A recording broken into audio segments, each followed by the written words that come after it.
એજ્યુકેશનમાં તમારું બધાનું સ્વાગત છે. આજે ધોરણ 10 ઇંગ્લિશ ગ્રામરનો પહેલો ટોપિક ભણીશું, ધ સિમ્પલ પ્રેઝન્ટ ટેન્સ, સાદો વર્તમાન કાળ.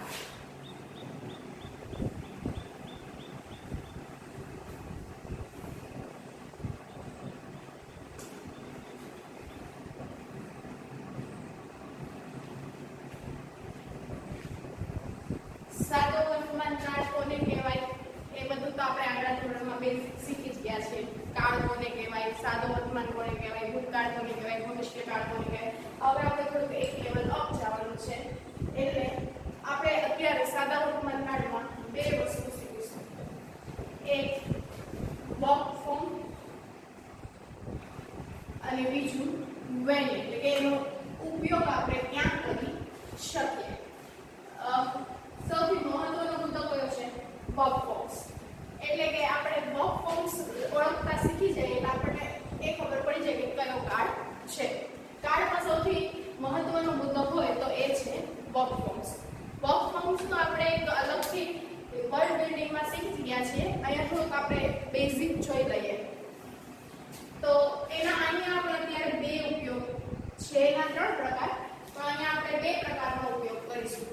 એક છે મેઇન વર્બ અને બીજું છે હેલ્પિંગ વર્બ. મોસ્ટલી આ બે વર્બના પ્રકાર વર્તમાન કાળમાં ઉપયોગ થશે.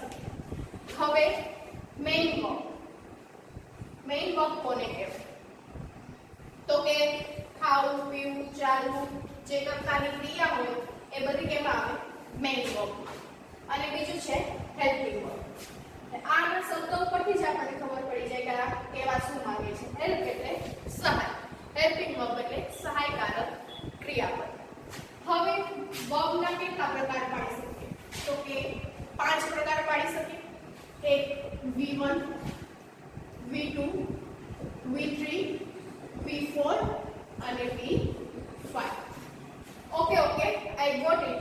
અત્યાર સુધી આપણે 3 જ શીખ્યા છીએ. હવે આપણે કેવા શીખવાના છીએ? 5. જો કે આ હું તમને આગળ કહીશ તો તમને ખબર પડી જશે કે આ 5 ક્યાં છે, પણ અત્યારે થોડુંક સસ્પેન્સ છે. તો પહેલું છે, આપણે એક ઉદાહરણ લઈને સમજીએ. ટેક એક વર્બ છે. ટેક એટલે લેવું. તો એના ઉદાહરણ પરથી આપણે સમજીએ. V1 માં એનું શું થશે? Taking, tech. V2 માં ટુ, V3 માં ટેકન, V4 માં ટેકિંગ અને V5 માં ટેક અને ટેક્સ. ખબર પડી ગઈ કયા છે? V1 એટલે કે મૂળરૂપ, V2 એટલે કે ભૂતકાળનું રૂપ, V3 ટેકન એટલે કે કૃદંતનું રૂપ, V4 ing લાગે, ing વાળું, અને V5 માં એક તો મૂળરૂપ છે અને એકમાં es લગાવ્યો એટલે s કે es. આ 5 પ્રકાર આપણે વર્બના છે. હવે પ્રશ્ન એ થાય કે આ 5 માંથી આપણે સાદા વર્તમાન કાળમાં કયું રૂપ ઉપયોગમાં લેવાનું છે? તો હવે એનો ખબર પડી છે V5. તો આપણે એની વાક્ય રચના જોઈએ સાદા વર્તમાન કાળની. તો કંઈક આવી થાય હકારની. સબ્જેક્ટ પ્લસ V5 એટલે કે s કે es વાળું પ્લસ ઓબ્જેક્ટ એટલે કે કર્તા પ્લસ ક્રિયાપદનું મૂળરૂપ અથવા તો s કે es વાળું અને કર્તા. આવું થાય તો પ્રશ્ન એ થાય કે ક્યાં આપણે s મૂળરૂપ લેવાનું અને ક્યાં s ને es વાળું લેવાનું. તો એના માટે આપણે હજુ એક ટેબલ બનાવવું પડશે. I, you, he, she, it અથવા તો ના, we, you ને they. આ બધા એક વચન, આ છો. હવે આ ખબર જ છે I અને we કે ફર્સ્ટ પર્સન એટલે કે પહેલા પુરુષમાં આવે, you સેકન્ડ પર્સન એટલે કે બીજા પુરુષમાં આવે, he she it third person એટલે કે ત્રીજા પુરુષમાં આવે. બરાબર. આ બધાને શું કહેવાય? આ બધા કર્તાની જગ્યાએ વાપરે. આ બધાને કહેવાય પ્રોનાઉન એટલે કે સર્વનામ. બરાબર. નામ કે સર્વનામ ભણીશું ત્યારે આપણે ડિટેલમાં જશું. અત્યારે તો જાણી લો કે આને શું કહેવાય? પ્રોનાઉન, સર્વનામ. હવે આપણો પ્રશ્ન એ હતો કે ક્યાં આપણે મૂળરૂપ વાપરવું અને ક્યાં આપણે એસ કે ઈએસ વાળું વાપરવું.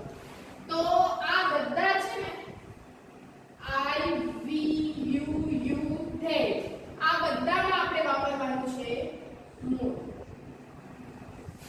ખાલી ફક્ત ત્રીજા પુરુષ એકવચનને મૂકતા એમાં આપણે વાપરવાનું છે એસ કે ઈએસ વાળું.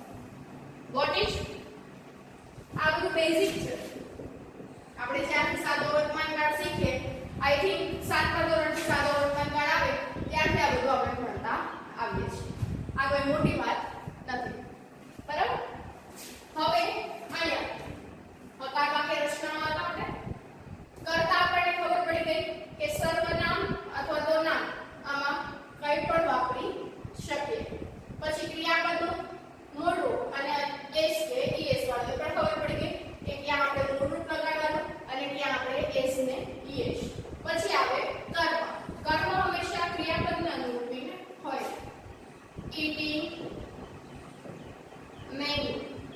તો mango એ શું થાય? સોરી, eat ing ક્યારે આવે? ચાલુ વર્તમાનકાળ. eat mango. તો eat સાથે કોઈ પણ ખાવાની વસ્તુ હોય તો એને શું કહી શકીએ આપણે? કર્મ. play ફૂટબોલ, play ક્રિકેટ વગેરે. હવે આને સાદા વર્તમાનકાળને ઉપયોગ ક્યાં કરવો? હવે એક બીજી વસ્તુ અહીંયા નોંધવા જેવી હોય તો સાદા વર્તમાનકાળનું એક બીજું નામ છે. ખબર કોઈને બીજું નામ કયું છે? હું જ બતાવું. બીજું નામ એનું છે પ્રેઝન્ટ ઇનડિફાઇનાઇટ. ઇનડિફાઇનાઇટ એટલે ખબર? ઇનડિફાઇનાઇટ એટલે કે અનિશ્ચિત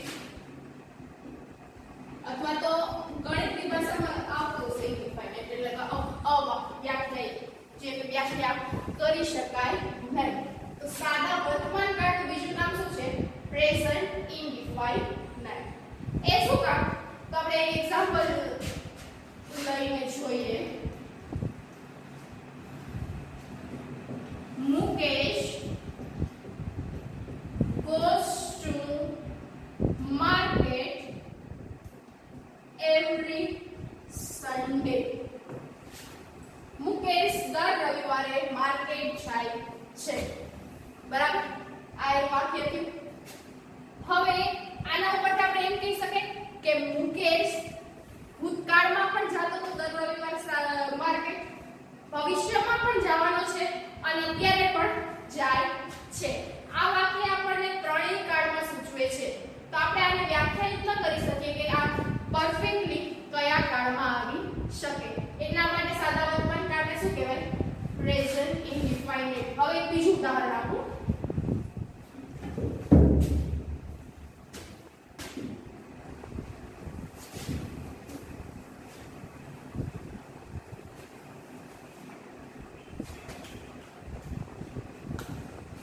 Ravi goes to Rajkot next week. રવિ આવતા અઠવાડિયે રાજકોટ જશે. આ નેક્સ્ટ વીક આવ્યું એટલે તમારા મગજમાં તરત લાઈટ થઈ કે નેક્સ્ટ વીક એટલે કયો કાળ થાય? ભવિષ્યકાળ થાય કે નહીં? પણ આ વાક્ય આપણે સાદા વર્તમાનકાળમાં પણ વાપરી શકીએ. કેમ કે એનો એક ઉપયોગ એવો પણ છે કે નજીકનું ભવિષ્ય દર્શાવવા માટે પણ કયો કાળ વપરાય? સાદો વર્તમાનકાળ. એટલા માટે આનું બીજું નામ શું પાડ્યું? પ્રેઝન્ટ ઇનડિફાઇનાઇટ. હવે આ બધા તમે જે લખી છો કે આ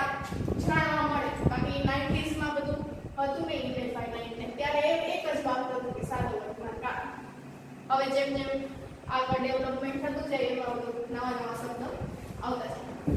હવે આપણે આગળ વેટ કે સાદા વર્તમાન કાળનો ઉપયોગ આપણે ક્યાં કરીશું.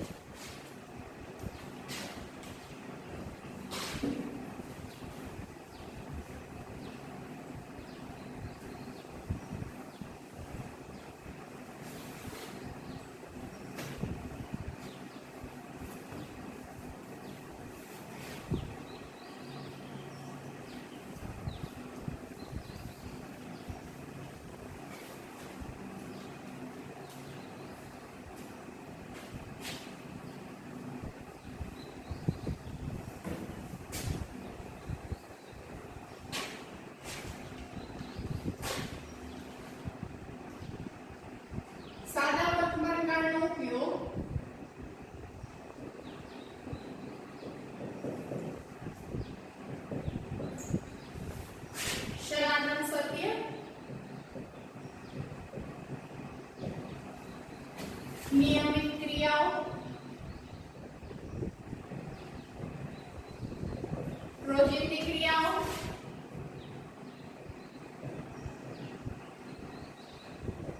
આદતો, કાયમી ક્રિયાઓ,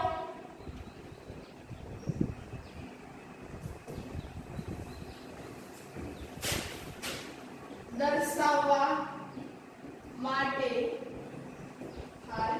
છે. પહેલું જોઈએ સનાતન સત્ય. સનાતન સત્યને ઇંગ્લિશમાં કહેવાય યુનિવર્સલ ટ્રુથ કે જે ક્યારેય બદલે નહીં. એ દર્શાવવા માટે પણ શું વપરાય? સાદો વર્તમાન કાળ. બીજું છે નિયમિત ક્રિયાઓ, જે આપણે નિયમિત કરીએ છીએ. નિયમિત ક્રિયાઓને આપણે ઇંગ્લિશમાં કેવું હોય તો રેગ્યુલર પ્રોસેસ. આપણે જે રેગ્યુલરની છે ડેઈલી રૂટીન એ બધું. પછી છે રોજિંદી ક્રિયાઓ. હવે એક પ્રશ્ન આપણને એ થાય કે રોજિંદી ક્રિયા અને નિયમિત ક્રિયા આ બેમાં તફાવત શું થાય કે? તો આ બેનો તફાવત એ છે જ્યારે નામ પરથી જ ખબર પડી આને અલગ પડી તો રોજિંદી ક્રિયાઓ. એટલે કે એક એક્ઝામ્પલ લઈ લો કે મુકેશ દરરોજ સવારે ચા પીવે છે. દરરોજ સવારે એની ચા પીવાની ક્રિયા નિશ્ચિત છે કે ઉઠીને એને ચા પીવી જોઈએ. તો એ કેમ આવે? રોજિંદી ક્રિયા. પછી એક જોઈએ નિયમિત ક્રિયાઓ. તો મુકેશભાઈને જ પાછળ લઈએ. મુકેશભાઈ ફ્રાઈડેના ફર્સ્ટ શોમાં દરરોજ દર શુક્રવારે મૂવી જોવા જાય. એનું પાક્કું છે કે જેવો શુક્રવાર આવે પહેલો શોમાં ટિકિટ લઈને એ મૂવી જોવા જાય. પણ એમાં એક અઠવાડિયાનો ગેપ થાય આ શુક્રવારથી લઈને બીજા શુક્રવાર સુધી. એટલે કે ટૂંકમાં કહીએ તો નિયમિત ક્રિયામાં ઇન્ટરવલ પડે. હવે ઈ ઇન્ટરવલ એક અઠવાડિયાનો હોય, એક મહિનાનો હોય, એક વર્ષનો પણ. કોઈને આપણે નક્કી હોય ને કે સમર વેકેશન, ઉનાળાનું વેકેશન હોય તો આપણે બધા નક્કી હોય કે આપણે ફરવા જઈશું. એ નિયમિત ક્રિયા છે. એક વર્ષના ગાળે આપણે ફરવા જઈએ. પછી હોસ્ટેલમાં રહેતા હોય તો દર પહેલી તારીખે તમારા પેરેન્ટ્સ તમને મળવા આવે તો ઈ નિયમિત ક્રિયા થાય. એમાં એક મંથનો ઇન્ટરવલ પડ્યો. એટલે ટૂંકમાં કહીએ તો નિયમિત ક્રિયામાં ઇન્ટરવલ હોય, રોજિંદી ક્રિયામાં ઇન્ટરવલ પડતો નથી. પછી આદત એટલે હેબિટ, અને કાયમી ક્રિયાઓ એટલે કે પરમનન્ટ, જે દરરોજની છે. મારું ભણાવવાનું કામ છે એ કાયમી છે, મારે દરરોજ તમને ભણાવવાનું છે તો એ કેમ આવે? પરમનન્ટમાં. હવે એક એક આપણે ઉદાહરણ સાથે જોઈએ. પહેલું છે સનાતન સત્ય. The sun rises in the east. સૂરજ પૂર્વ દિશામાં ઉગે છે. એ કોઈ બદલાવી શકતું નથી. સૂરજ હંમેશા કઈ દિશામાં ઉગે? પૂર્વ દિશામાં. તો એ શું થયું? સનાતન સત્ય, યુનિવર્સલ ટ્રુથ. એને કોઈ બદલી શકતું નથી. હવે અહીંયા વાક્યમાં જોઈએ તો sun કરતા કે rises ક્રિયાપદ verb in the east. બરાબર. હવે તો sun ને આપણે કયા પુરુષમાં લઈ શકીએ? ત્રીજા પુરુષ એકવચનમાં, થર્ડ પર્સન સી ઈટ અથવા ના. તો દર્શનને આપણે ઈટ માં લઈએ છીએ એટલે ક્રિયાપદની પાછળ શું લાગ્યું એસ કે ઈટ્સ. બીજું લઈએ the water boils at 100 degree Celsius. 100 Celsius એ પાણી ગરમ થાય છે. આને આપણે સનાતન સત્યમાં નહીં પણ એક ફેક્ટ તરીકે લઈ શકીએ. ફેક્ટ એટલે કે તથ્ય બદલી ન શકાય. પાણી કેટલા તાપમાને ગરમ થાય 100 સેલ્સિયસ એ ફેક્ટ થયું. એ જ રીતે એક બીજું ફેક્ટ લઈએ 2 and 2 makes 4. હવે એને એક પ્રશ્ન થાય કે 2 and 2 એમ શું થયું અહીંયા એમ છે 2 and 2 2 and 2 એટલે બે થાય બહુવચન થયું. આપણે એસ ને એસ ક્યાં લગાડવાનો છે ત્રીજા પુરુષ એકવચન. અહીંયા 2 and 2 બહુવચન થયું તો પણ મેં મેક્સ માં શું લગાડ્યો એસ લગાડ્યો કે નહીં. પણ અહીંયા એમનું કામ શું છે કન્જક્શન સંયોજન કરે બેનું. હવે આ બેનું સંયોજન થયું એટલે આખું નામ કયું થયું કમ્પાઉન્ડ નાઉન. નાઉન શીખીશું ત્યારે ડીપમાં જઈશું. કમ્પાઉન્ડ નાઉન થયું પણ એની કરતા અહીંયા આપણે શું લેવાનું છે આને ત્રીજા પુરુષ એકવચન એટલે મેક નું શું થશે મેક્સ 2 and 2 makes 4. હવે ગમે એની દુનિયા ઉલટી થઈ જાય 2 + 2 શું થાય 4x. ઇફેક્ટિવ તથ્ય થયું. આગળ સનાતન સત્ય યુનિવર્સલ ટ્રુથ સમજાઈ ગયું. નિયમિત ક્રિયાઓ. નિયમિત ક્રિયાઓમાં આપણે લઈએ અહીંયા લખું છું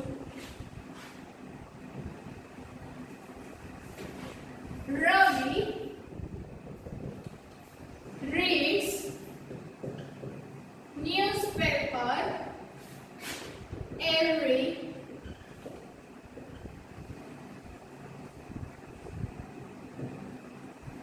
Sunday. Ravi દર રવિવારે રવિ થઈ ગયું ચાલશે પણ ચાલો. Ravi reads newspaper every Sunday. રવિ દર રવિવારે ન્યૂઝપેપર વાંચે છે. આમાં કોડ પડી નથી વાંચતો પણ ખાલી ક્યારે વાંચે રવિવારે એટલે કેમાં આવે નિયમિત ક્રિયાઓ. પછી રોજિંદી ક્રિયાઓ લઈએ. Mother cooks breakfast every morning. માતા દર સવારે નાસ્તો બનાવે છે. તો એનું દરરોજનું કામ છે. દરરોજ સવારે ઉઠીને એને નાસ્તો બનાવવાનો છે. તો એ કેવા આવે રોજિંદી ક્રિયાઓ. દરરોજની ક્રિયા લઈએ. આગળ સી સ્મોક્સ તેણી ધૂમ્રપાન કરે છે. તો ધૂમ્રપાન કરવું સિગરેટ પીવી એ એક શું થયું આગળ. તો સી સ્મોક્સ એ કેમાં લઈશું આગળ હેબિટમાં. હેબિટમાં આપણે બીજું પણ લઈ શકીએ જેમ કે દરરોજ સવારે ચા પીવી એ પણ એક આદત છે. પછી કોઈને દરરોજ સવારે મ્યુઝિક સાંભળવાનો શોખ હોય તો એ પણ એક આદત છે. બરાબર. પછી કાયમી ક્રિયાઓ. અહીંયા હવે ધ્યાનથી સાંભળજો. કાયમી ક્રિયાઓમાં એક એક્ઝામ્પલ આપું છું તમને. Mukesh lives at Mangrol. મુકેશ ક્યાં રહે છે માંગરોળમાં રહે છે. બરાબર. હવે યુઝ્યુઅલી આપણે જ્યારે બોલતા હોય ને ત્યારે આપણે આમ બોલીએ છીએ. જ્યારે મારે એમ કેવું હોય કે હું માંગરોળમાં રહું છું એને ઇંગ્લિશમાં કેવું હોય તો શું કહું I am living in the Mangrol. એવું બોલી છે ને I am living in Mangrol. હવે તમને પ્રશ્ન એ થાય કે મેડમે આ વાક્ય લીધું છે સાદા વર્તમાનકાળમાં અહીંયા લખ્યું છે ચાલુ વર્તમાનકાળ. આ કેમ પોસિબલ થાય? તો એક વસ્તુ સમજો. આનું ગુજરાતી કરો તો શું થાય? મુકેશ માંગરોળમાં રહે છે. આનું ગુજરાતી કરો તો શું થાય? અહીંયા મુકેશ લઈને એટલે સમજવું થોડું ઈઝી થાય. Mukesh is living in the Mangrove. Mukesh માંગરોળમાં રહી રહ્યો છે. એ એની પરમનન્ટ ક્રિયા નથી. એટલે આ જે મુકેશ માંગરોળમાં છે કાલે ઈ જતો રહેશે. એ આનો મતલબ શું થયો? એવો. પણ આનો મતલબ શું થયો? તો કે મુકેશ કાયમી માટે માંગરોળમાં રહે છે. ખબર પડી? Got it? હવે એક બીજો પ્રશ્ન અહીંયા ઈ ઉદ્ભવે કે અહીંયા એટ લખ્યું. એટ ની બદલે જો મેં ચાઈ કરીને ઇન લખ્યું છે ડિફરન્સ. હવે આપણને બોલવું કયું ઈઝી પડે? મુકેશ ઇઝ લિવિંગ સોરી હવે આ કાઢી નાખે. મુકેશ lives in Mangrove કે મુકેશ lives at Mangrove? આપણે મુકેશ lives in Mangrove. પણ wrong છે. કેમ? તો કે એક અને in નો બેનો અલગ અલગ ઉપયોગ છે. એક એ નાના પ્લેસ સ્મોલર પ્લેસ હોય ને, જાણે કે માંગરોળ છે એક નાનું છે અને in એ મોટા. જો આપણે એમ કેવું હોય ને કે મુકેશ ગુજરાતમાં રહે છે તો આપણે એમ લખી શકીએ મુકેશ lives in ગુજરાત. કારણ કે ગુજરાત મોટું છે, ઘણા બધા જિલ્લા છે, સિટી છે, એમાં ગમે ત્યાં મુકેશ રહેતો. પણ માંગરોળ એ ગુજરાત કરતા કેવું છે? નાનું. તો એ સ્પેસિફિક થઈ ગયું એટલે શું વાપરવાનું? એક. બરાબર? તો આટલું થયું. હવે એક બીજું એક એક્ઝામ્પલ આપો.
એવું હોય ને ઘણાને કે જ્યારે કે કોઈ સ્ટ્રેન્જરને આપણે મળ્યા હોય તો એને જાણતા હોઈએ, જાણવાની પ્રોસેસ ચાલુ હોય, જાણી ગયા હોય અથવા તો જાણતા ના હોય અને એક એવી સ્થિતિ હોય કે એમાં જાણવાની પ્રોસેસ ચાલુ હોય.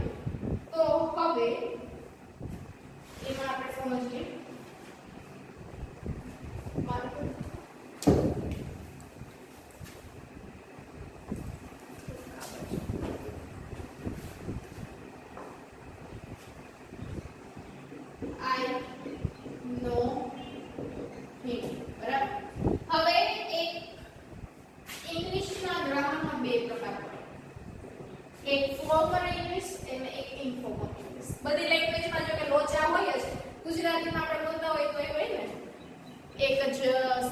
બે અર્થ થતા હોય, કોઈ અલગ અલગ બોલતા હોય, કોઈ એમ બોલે કે તું શું કરે, કોઈ એમ બોલે તું કામ કરે, બેનો મતલબ એક જ થાય કે તું શું કરે, બે અલગ અલગ બોલે.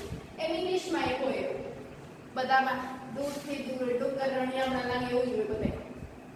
તો આપણે ત્યાં આઈ નો હિમ અહીંયા આપણે આમ તો ન લખી શકીએ આઈ એમ નોઈંગ હિમ થોડું ઓડ લાગે આ ચાલે ને કારણ કે જો એક બીજું લવ હવે મેકીમાં જાઓ ને એનું સ્લોગન છે આઈ એમ લવિંગ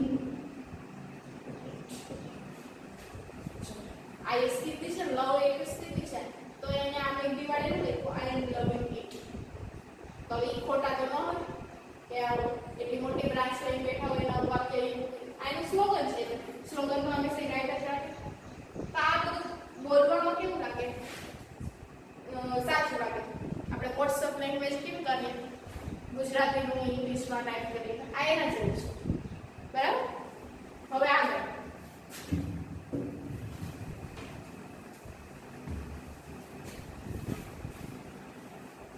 હવે આપણે એના કી પોઈન્ટ્સ જોઈએ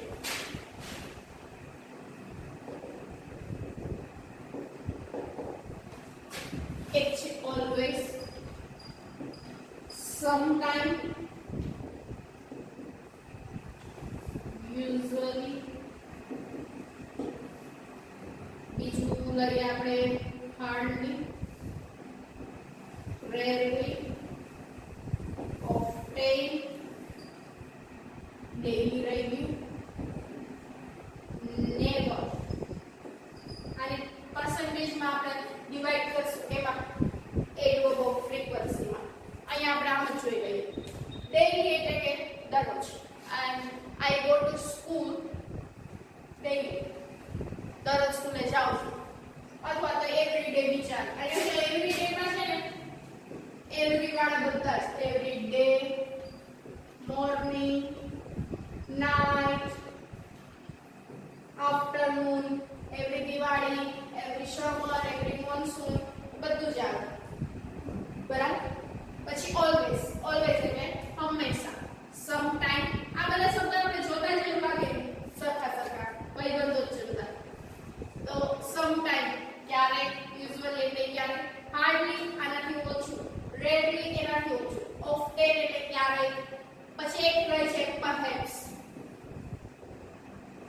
સિરિયલ જોતા હોય ને તો એમાં આખી સિરિયલ પતી જાય ને એટલે પરહેપ્સ જો કે ઇંગ્લિશમાં જોતા હોય તો આપણે ગુજરાતીમાં હિન્દીમાં આવે કલ દેખીએ એ ઇંગ્લિશની સિરિયલ જોતા હોય તો ત્યાં શું લખેલું હોય પરહેપ્સ આનો મતલબ એવો થાય કે કદાચ એટલે કલમાં આ હવે તો સિસ્ટમ ચેન્જ થઈ ગઈ છે કલમાં આવે તો બીજે દિવસે આવે પણ એનો મતલબ એમ થાય કદાચ કે કદાચ આવું કાલે આવશે એટલે અહીંયા પરહેપ્સ એટલે આપણે શું લેવાનું